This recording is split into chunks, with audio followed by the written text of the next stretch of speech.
Hello, hello. Getting back to my chair.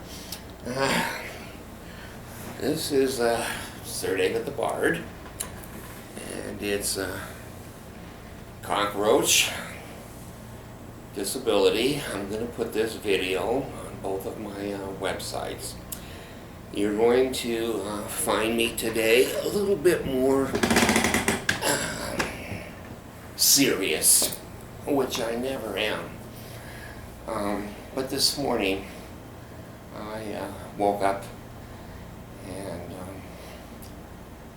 had some very serious kinds of thoughts, and I'm hesitant to do this video, but I feel that it's important that I do this video. And I'm not going to be, again, I don't lie, there's no reason for me to lie. I don't know what the word inspired really means. Do I feel inspired? In some sense of that word, yes. Do I feel that an angel appeared to me like Joseph Smith? No. Do I feel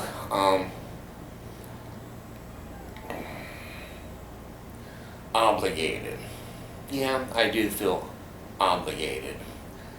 I had a funny situation this morning. Mercy, my beautiful, fantastic wife, was serving me breakfast in my other office, the bedroom. And she brought in 2 milk that we get, little milks every day. And the milks are always the same size. For thousands of pieces of milk, they come in a little carton. These 2 milks came in smaller cartons, and they were only half full. And I thought, well, humans make mistakes. And I opened one, and I took 1 sip. It seemed like it was all right, but then it came to me. I'm not going to use the word inspired because I was a Mormon for so many years. That word can be used to imply that God spoke to me. God didn't speak to me. But something, either in my body or in my mind or outside of my existence in another dimension, basically indicated, don't drink those 2 cartons of milk. Well, that's kind of unusual.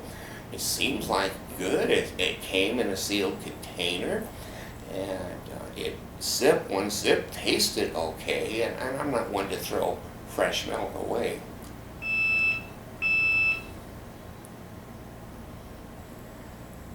Somehow I feel that that was connected to what I'm doing right now. Was there poison in there? I don't think so. The likelihood of that is not good. God, it's possible, but the odds are in the millions that a company typically tried to poison the bard or the cockroach. I don't want to belittle and belay the message that I'm about to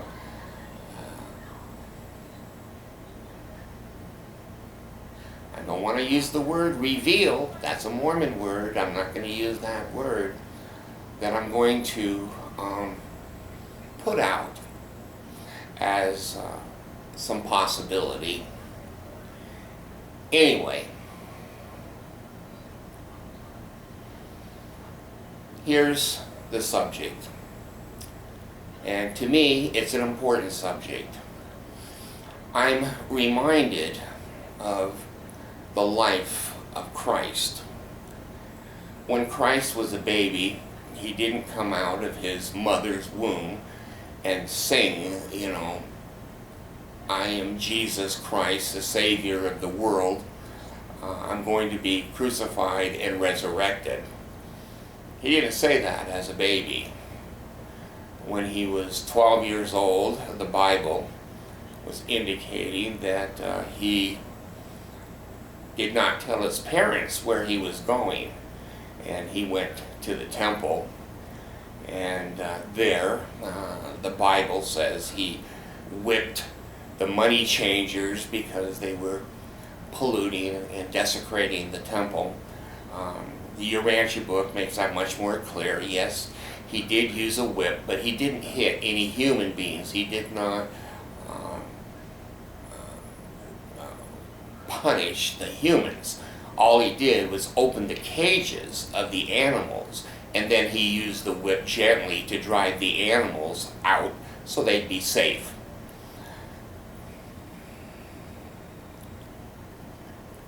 He spent his whole life being a carpenter and being a regular human being, living, learning, being criticized, being embarrassed, being humiliated, and being successful. I'm sure he had friends. And as he grew and he developed in maturity and wisdom and experience, he basically began to discover his mission, who he was, and how he was to affect the lives of other people. He did spend 40 days and 40 nights, according to the Bible, out fasting and confronting Satan and learning and meditating and receiving information. I don't know if that was generated from the inside, the outside, or it was coming from God. I'm not going to say things that I don't know. I don't know how that information flowed into him. But he became more and more aware of who he was, what his powers were, and what influence he was meant to have here on the earth, Urantia, this planet. He grew into that knowledge, and as he did, his life began to change. He went on a 3-year mission. I hate that word because it comes from my background in the Mormon Church, but he went on a mission, and it lasted about 3 years of preaching, teaching, and having 12 disciples learning from him at the Master's foot, and leaving a legacy of information. Now, a lot of people don't believe that information. A lot of people don't adhere to it. A lot of people don't really care about that information that Christ left here. And that's their freedom. That's their freedom. They have no obligation under the principles of the universe to accept anything they don't want to accept. But it was important that Christ said the things he said, did the things he did, and gave instructions and counsel, and those of us, you and me, that want to look at those principles, look at those recommendations, laws of life, moral, physical, we have the right to do that. And we also have the right to say, you know, I think this is a good idea. I'm going to follow the principles of the Sermon on the Mount and the life of Christ. Now, do we have to believe he was a son of God? I don't know. I don't know. The principles are pretty good, whether he was the son of God or not. They seem to work. They seem to work. Was he resurrected? I don't know. The Bible says he was. The the Bible does have mistakes in it. That would be a huge mistake and a blow to most modern Christianity. Does that matter? Maybe to you, maybe to the world. That underpinning of Christianity is key, a keystone also. But rather than spending my time on analyzing who Christ was, my point is this. When he was in front of, I believe it was Pontius Pilate, and Pontius, I guess that's what they called him, said, "You have said you're a god. Where is your kingdom?" And Christ, after being whipped and abused and tortured, I guess in a very humble way, said, in a very quiet, dignified, powerful, eternal sentence, said, "My kingdom is not of this earth." Now, the world is ignorant of how powerful that sentence really was. How the eternities, billions and billions of creatures heard that sentence. My kingdom is not of this earth.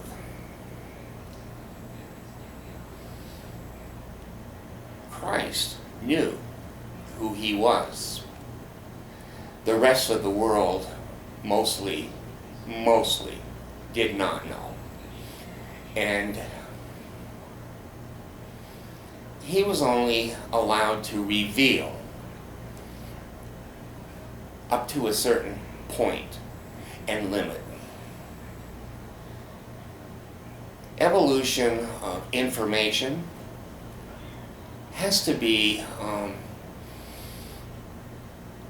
bridled, has to be confined to the ability of the population that is exposed to that information to absorb it, to understand it, to analyze it, to integrate it into their psyche, into their minds, and to correlate it with their experience, the technology available at the time that information is given.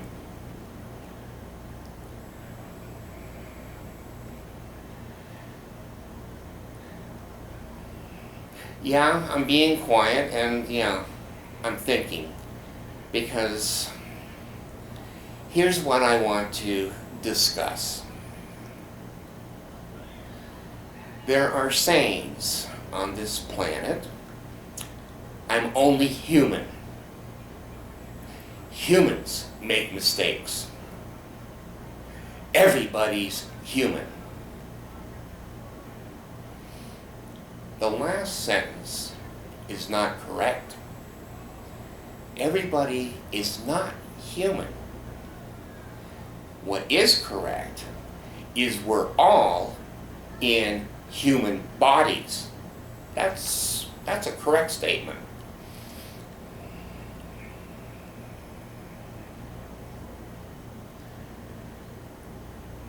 We're not all human in the sense that humans repeat that sentence.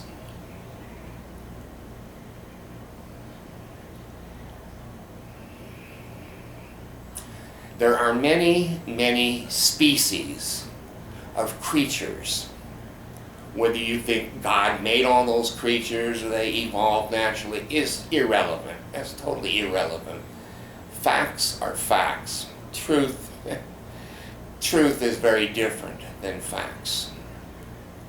There are many, many creatures in the universe. You and I are part of that evolution and creation. You and I were put into what you and I have said are human bodies. We're not humans. We're creatures that have been placed in human bodies. 2 arms, 2 legs, 2 eyes, hopefully 1 brain. That's a big difference. Yes, our bodies that we're in, that we're calling here human, have genetics, heredity, and have evolved. Not sophisticatedly evolved, but in some ways, small ways, we're bigger, we're a little taller, etc. But the bodies that we're in are not who we are. We are a multitude, combination of creatures that have been put into human bodies. The body that we're in, scientifically, people who are scientists say has 5 senses. And that's probably a pretty good fact. There's indications of other senses that we have, but science doesn't recognize them yet. The creature combinations that we are have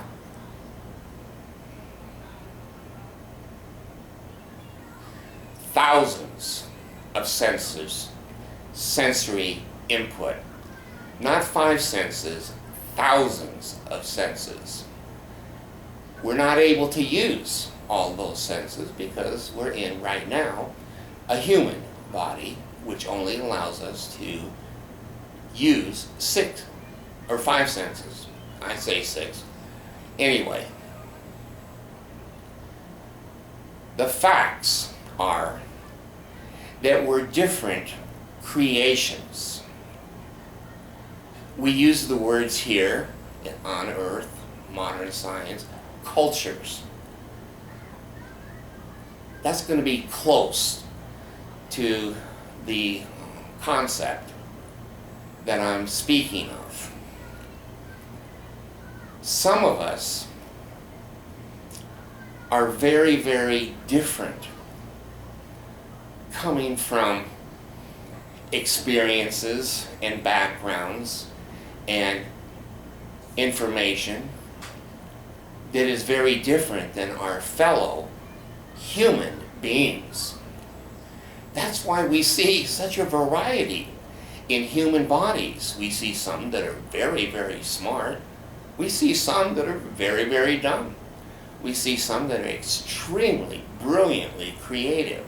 We see someone that have tremendous language powers. We see others that barely can hack out an existence in this body, just trying to feed themselves.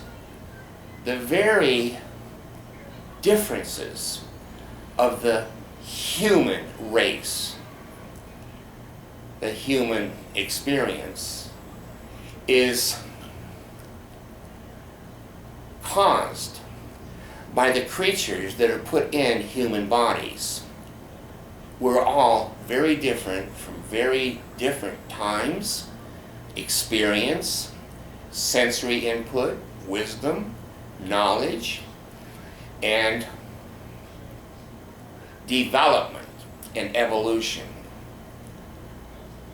That accounts for why we see here and say here that basically there's such a variation in human beings. Now let me move to a subject of sexuality. I know most of you are now interested. Anyway, I'm leaving the humor aside. Male and female sexuality here in a human body? Well, the fact is that each one of us, no matter where we were developed, created from, is not male or female. That's not a general concept across the universe. We're all male and all female. Creativity and sexuality is only a continuum. This planet and this group of people have a tendency with the body that they inhabit to see black and white, male and female. And if you're not black and you're not white, you're not male and you're not female, you're an aberration. You're a deviation. You are an unexplained phenomenon. Well, when you have knowledge and experience, you begin to realize that we're all male and female. In this body, that is basically expressed male, female, black and white. Now, why the variations? Well, for years and years, the human experience has said, well, those are aberrations, those are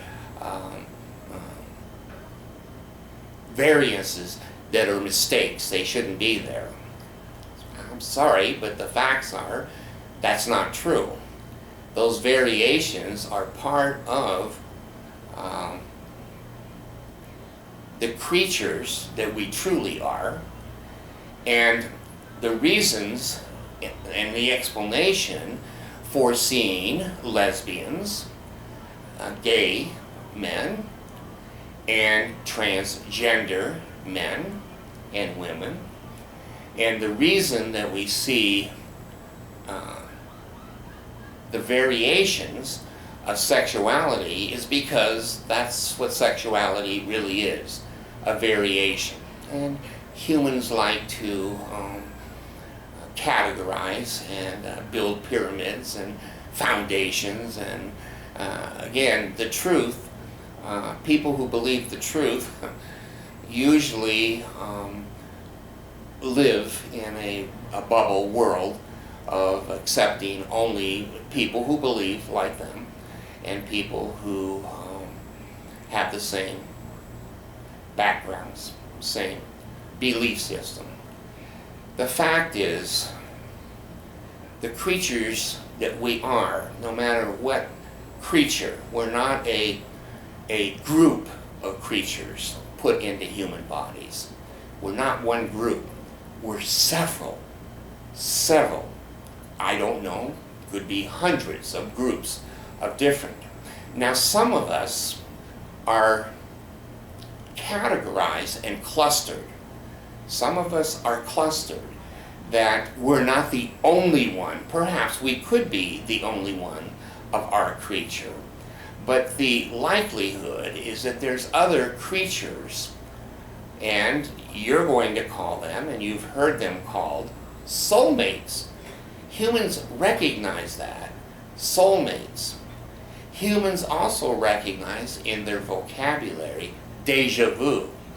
I've seen it before, or I've done it before, this is familiar. Those phenomena are coming from clusters of creatures that were put into these human bodies. So when you think, you see people, I'm using a human term, cut out of the same cloth, that concept is true.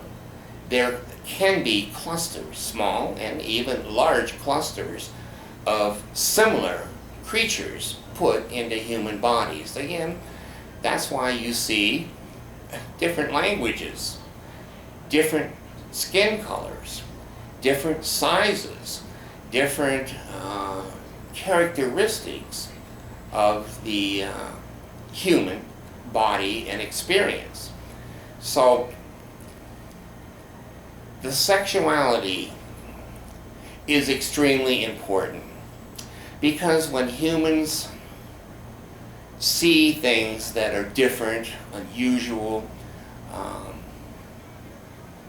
clustering, small, they will basically say it's an aberration, it's evil, it's unconventional. Humans have a lot of words for things they don't understand. Those aberrations in the English concept are clusters of identical creatures. The way they express themselves sexually in a human body is unique, and a small percentage of the way other creatures express themselves sexually. The normal bell-shaped curve, the unusual observation of this sexuality that is different is because those are small clusters of different creatures put in human bodies. The language, the different looks of the human body, etc., are a reflection of the creatures inhabiting those bodies. Now, if humans in the concept were created by a god or a supreme being, the imperfections of the human body couldn't be reflective of a perfect being. A perfect being would create perfect bodies. The bodies that you and I currently inherit are far from perfect. They're beautiful. They're extremely complex. They're extremely viable. They're extremely unique and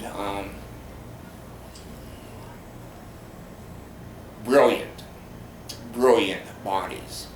But perfection, no. They come with all kinds of genetic problems. They come with disease, disabilities, and they deteriorate fairly quickly. It's a very short period of time, from birth till death, in the eternities and in the universe. The cluster of beings that were put into human bodies that happen to be part of the creation of human bodies are doctors. That's the cluster. They were put into human bodies. They came from backgrounds of creating containers, bodies for beings. When they got here and inherited a human body, that brilliance, that science, that technology came with them. They found their way into learning to be a doctor.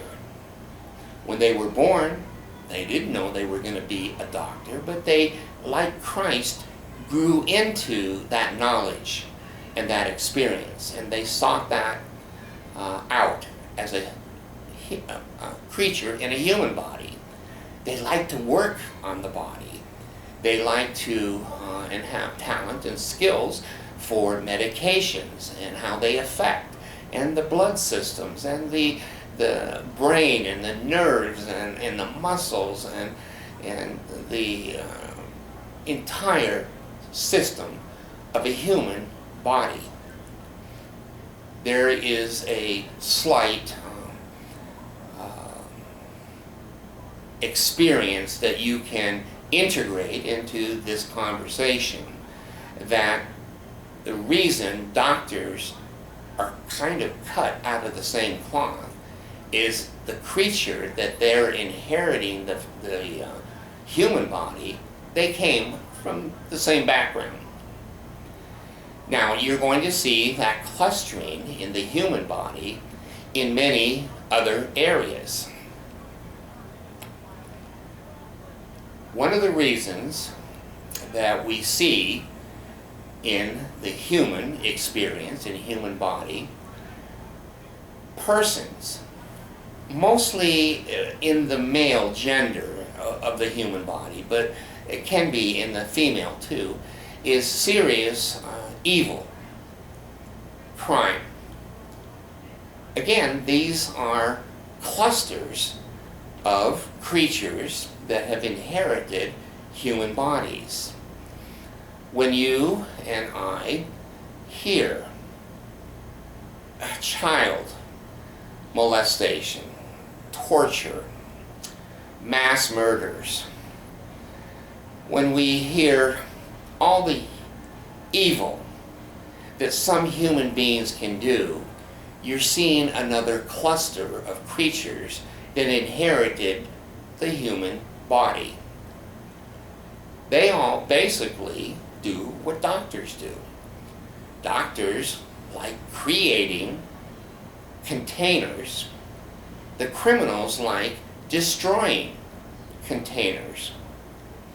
They murder, they hide, they bury, they cut off limbs, they perform all types of atrocities.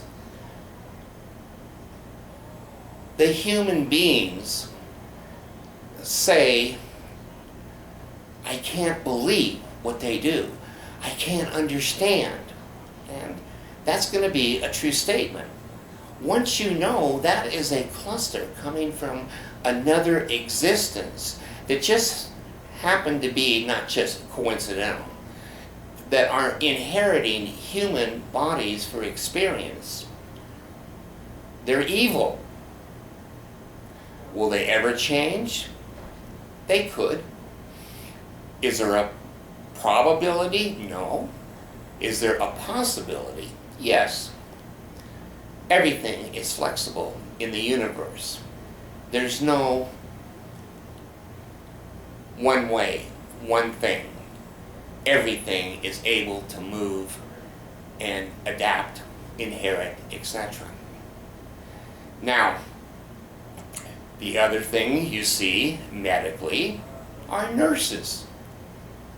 There is an eternal cluster of those creatures that have inherited human bodies.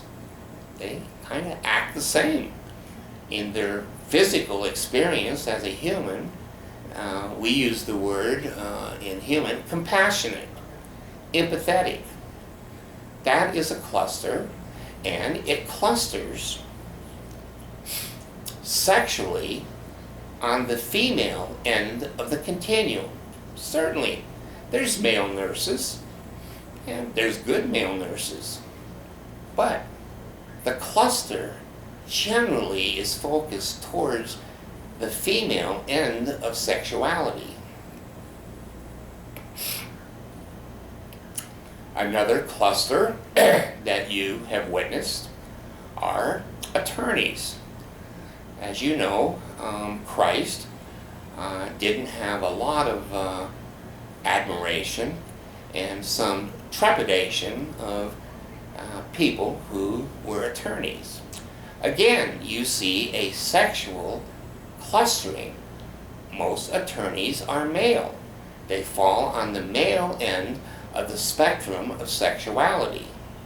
Yeah, there's some female attorneys, and they're excellent, and they experience, basically, cluster with those males.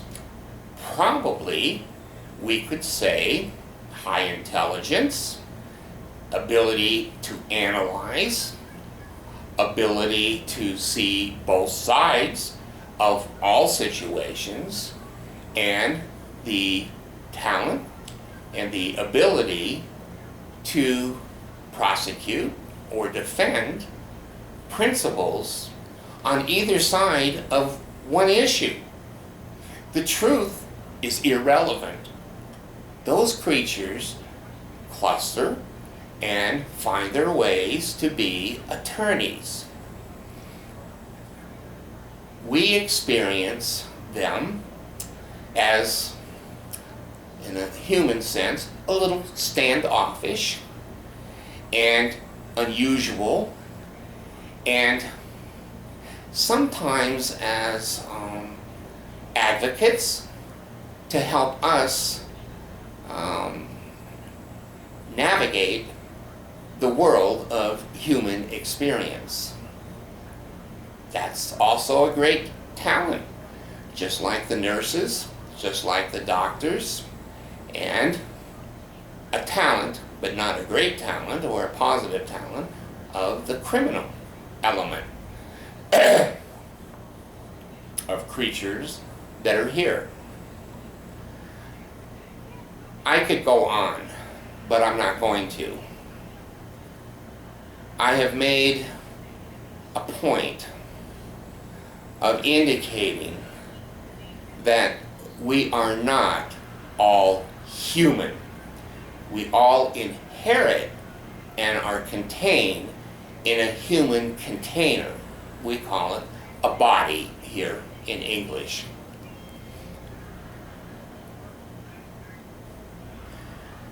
Some of us are far, far advanced in certain areas.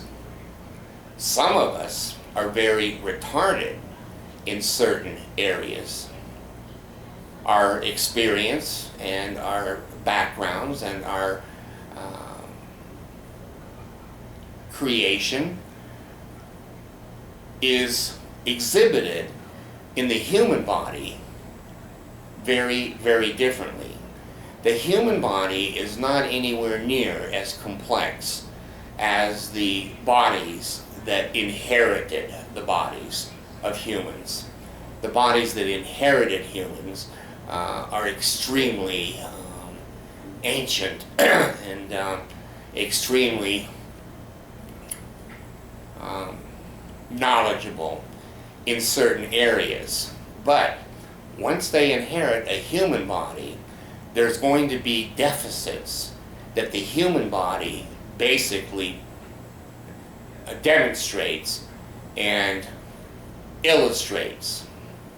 Part of the reason for human existence is entering that kind of a body that very quickly shows all of us as other creatures where we can learn, where our deficits are. We're not empathetic enough. We don't know how to love. We don't know how to be charitable. We don't know how to be humble. Immediately, when as creatures we're put into the human body, those characteristics come out. Famous humans, kings, presidents, and leaders of the human race historically also demonstrate that principle. They're brilliant, brilliant, brilliant in certain categories as a creature in a human body.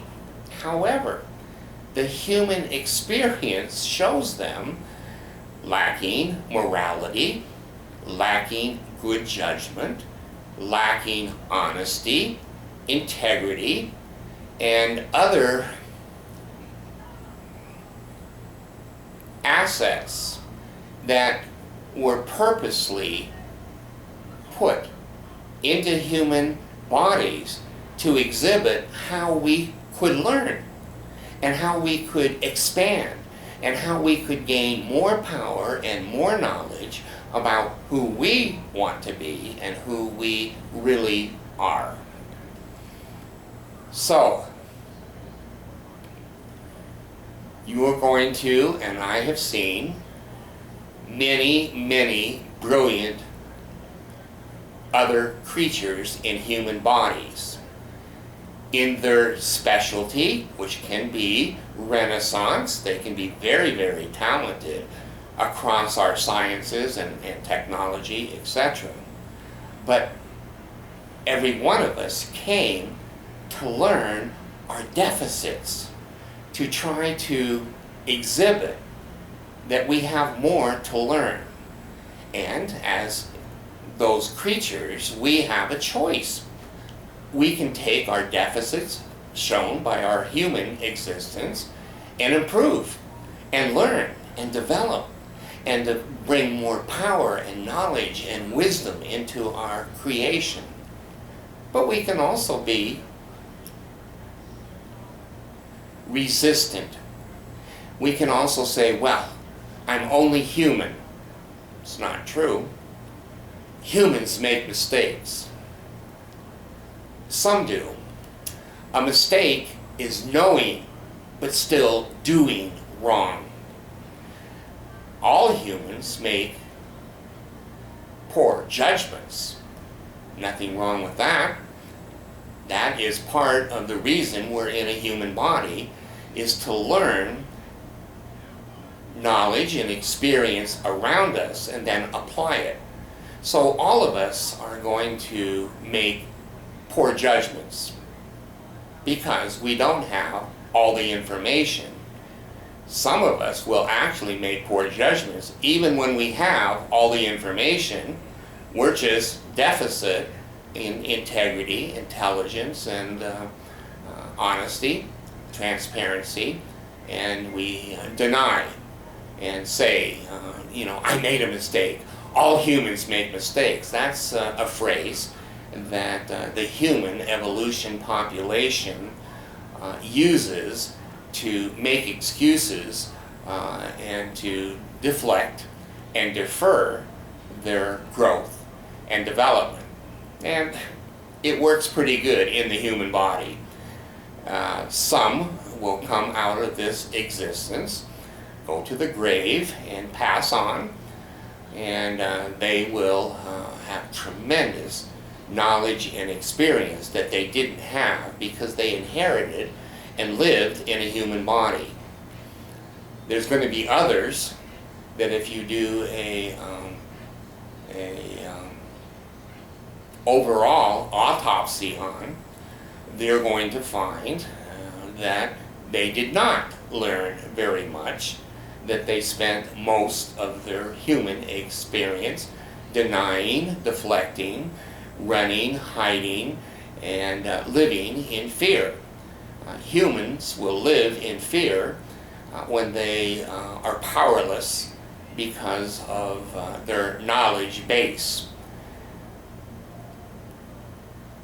Some of us will go on and take our human experience and add it to our repertoire of knowledge, power, experience. Some of us will get very little out of the human experience. We just want them, those humans, want to just live, go on vacation, play, have fun.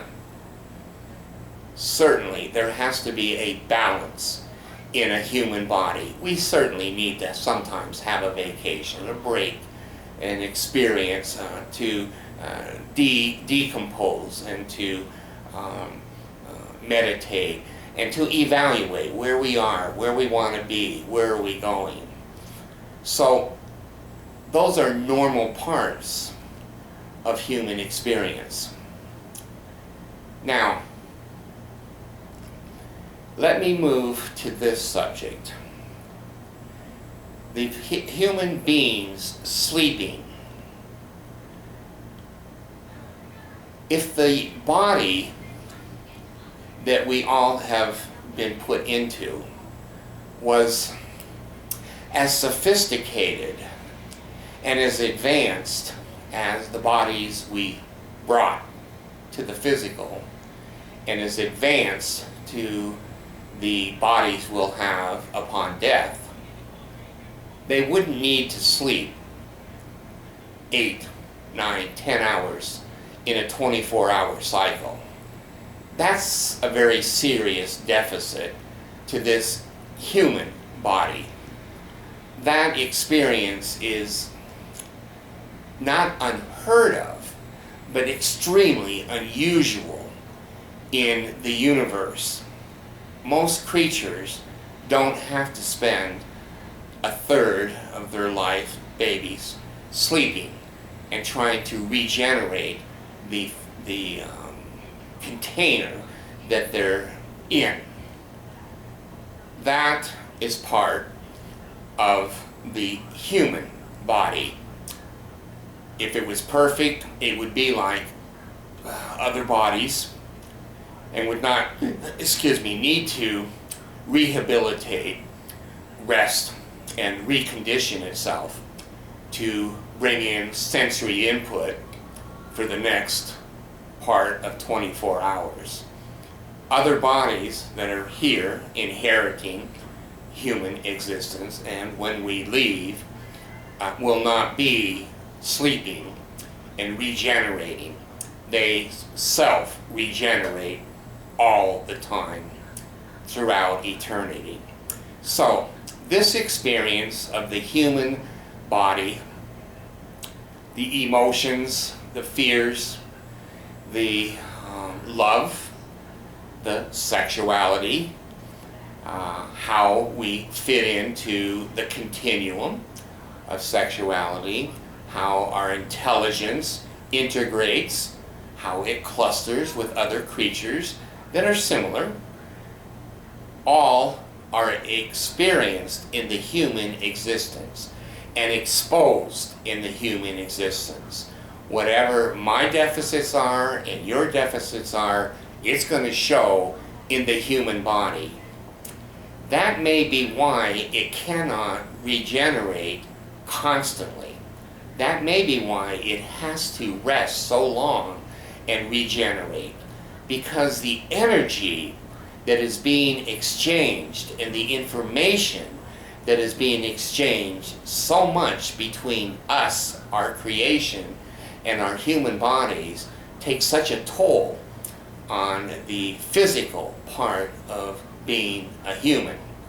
It may be the reason that we don't live that long, that the human body just gets totally worn out and disintegrates with time, because so much information is being exchanged to us as other creatures. The human body is very, very complex. It is designed to bring us certain information, but that information is extremely complex, extremely necessary for our growth and development. But the container exchange just basically destroys the human body. That's why we age so quickly. That's why we die so quickly.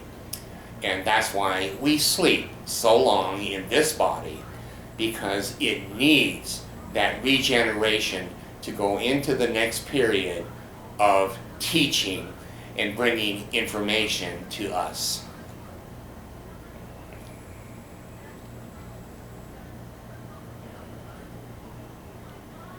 I'm going to end this video.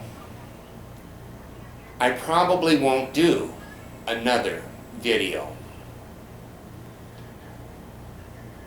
I felt it important, and I understand the human race pretty well. I know that this information is going to mean absolutely nothing to most people. Most people are going to watch the first 1 minute and then go on and watch entertainers or other interesting people. Most human beings and creatures that inherit these bodies are not that real interested in learning. They're not that real interested. It's not a high priority to advance and to gain new information and then to integrate that into ourselves. I just felt it important to expose these concepts and facts. In my next to last video in my Sir David the Bard Experience video program, I introduced the Urantia book. Most of you don't remember it. Most of you could care less. Most of you, like me, found it so complex, so advanced in its knowledge and its creation that it was over our heads, The information is here upon this planet of where we came from, why we're here, and where we're going. Most of the creatures that are inheriting human bodies cannot obtain and absorb that information. It's way too much, including myself. I have read over and over portions of the Urantia book. It has changed my life and my existence, given me knowledge, experience, wisdom, but nowhere near what I could get out of it because I haven't advanced that far. I can't absorb some of those concepts. They're there, and they're for my experience, and I want to learn those things, know that history and those things, but I'm not that advanced yet.